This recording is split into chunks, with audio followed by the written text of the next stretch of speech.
तेच शिवलिंग ज्या ठिकाणी भूमीवरती सुरक्षित अशा स्थळी ठेवण्यात यावं, संतप्त झाला रावण. सर्व प्रयत्न केले पण मात्र जागच हललं नाही आणि त्याच शिवलिंगाला वर प्राप्त झाला, नाव प्राप्त झालं. वृश्चिक राशीच्या जातकासाठी करायची वैद्यनाथाची आराधना. वैद्यनाथ भगवान की जय. सर्व शरीर व्याधी पीडा दोष दूर करणारे असे वैद्यनाथ स्वामींचं दर्शन महाराज. पुढे शिवलिंग ज्योतिर्लिंगाचं वर्णन केलं. नागेश्वर ज्योतिर्लिंगाचं, ज्यांची मिथुन रास आहे त्या शिवभक्तांसाठी नागेश्वराची शिवाराधना ही दिव्य पर्वणी आहे महाराज. ओम नमः शिवाय. नागेश्वराय नमो नमः. नाग नामक राक्षस शिवाज्ञेनं ज्या दैत्यांचा संहार व्हावा, भगवान भोलेनाथांनी आपल्या परमभक्ताची प्रीती मनोरथ जाणून त्याचंच नाम धारण करून भगवान भोलेनाथ जिथे प्रगट झाले. नागेश्वर भगवान की जय. दारुका नाम. जर आपण द्वारका या ठिकाणी यात्रेला गेलेला असाल, नागेश्वराचं वर्णने ज्या ठिकाणी दारुका वनाची कथा अशी सांगितली आहे. शिव पार्वतींचं दिव्य असं तप ज्या दारुक आणि दारुका या पती पत्नीनं करावं. शिवकृपा प्राप्त झाली. सात्विक वृत्ती आचरण करणारे, पण जसा का सात्विक राजसी तामसी तीन प्रकारचे अहंकार वृद्धिंगत होतात, कालांतरानं हेच दोघे लोकांना यातना देऊ लागले.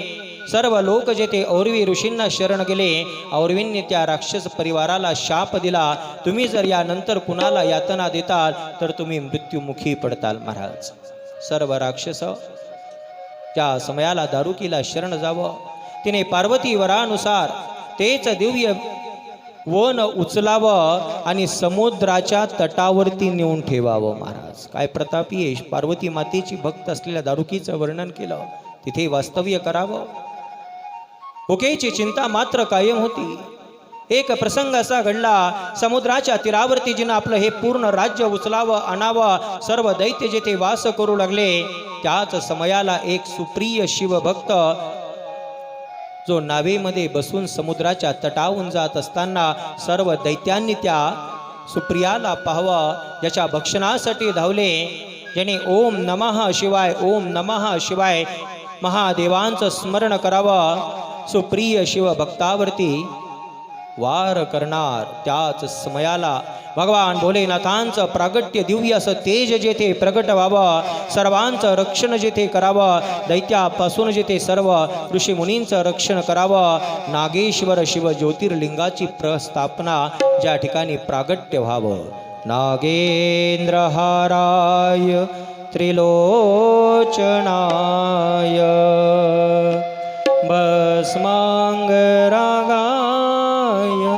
महेश्वराय नित्याय शुद्धाय दिगंबराय तस्मै नकारा नमः शिवाय तस्मै नकाराय नमः शिवाय. ओम नमः शिवाय. नागेश्वराय नमो नमः. पुढील रामेश्वर ज्योतिर्लिंगाचं वर्णन जिथे सूत महाराजांनी शौनकादी ऋषीमुनींप्रत करावं.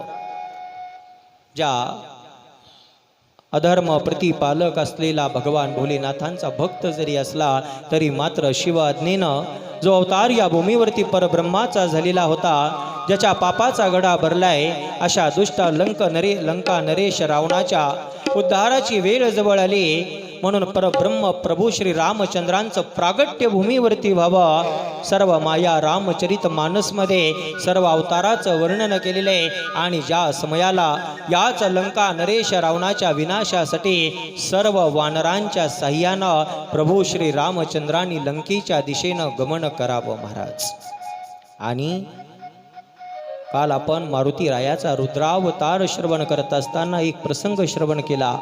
राम कार्यासाठी आतुर असलेले मारुती राय जशी आज्ञा प्राप्त झाली दक्षिण तीरावरती माता सीतेच्या शोधार्थ आलेली सर्वप्रथम पंचवानरांची जे दिव्य असं महामंडळे असंख्य वानर बरोबर येतात संपातीची भेट घडली. कोण होते संपाती? कोण? बरोबर सांगताय तुम्ही. दशरथ राजाचा परम मित्र जटायूचा लहान भाऊ आहे महाराज. आणि संपातीनं पाहिलं आकाशामध्ये सूर्य पाहिला, सूर्य गिळायला धावला. सूर्याचं तेज एवढं प्रखर होतं ज्याचे पंख छाटल्या जावे आणि जो उडाला तो या दक्षिण तीरावरती येऊन पडला महाराज.